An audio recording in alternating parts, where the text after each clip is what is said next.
Najstarije dobrotvorno i humanitarno društvo u Zagrebu utemeljio je 1846. godine Zagrepčanin Jakov Epstein. Namjera mu je bila pomagati sirotinju i sve one koji se po nevolji nađu na rubu bijede i propasti. Društvo je okupljalo raznovrsne članove, od sitnih obrtnika, industrijalaca i imućnih građana do plemstva, biskupa i banova. Glavni izvor prihoda bile su donacije pojedinaca i institucija, potom oporučne ostavštine i članarina.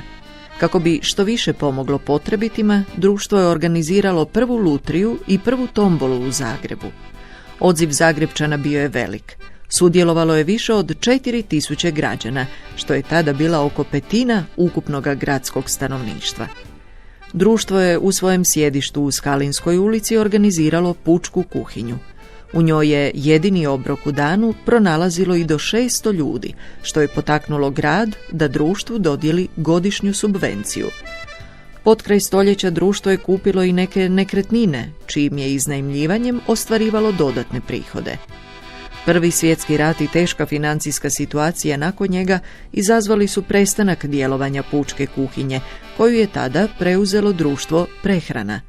Nju je, za obitelji mobiliziranih Zagrepčana, pokrenuo jedan drugi zagrebački filantrop, Šandor Aleksander. Nakon rata, vodstvo društva preuzeo je Milan Švarc, koji mu je bio najdulje na čelu. U tom su razdoblju sagradili zgradu u Derenčinovoj ulici te iznajmljivali stanove.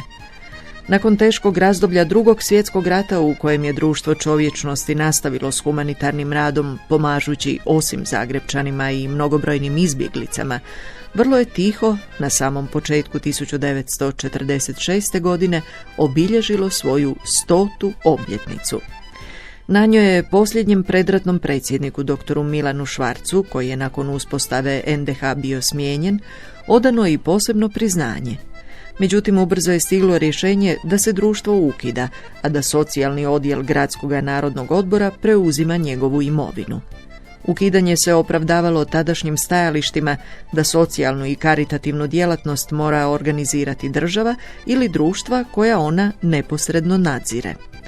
Svakako najvažniji je razlog, o kojem naravno nigdje nije bilo spomena, bila imovina društva, koju se željelo nacionalizirati.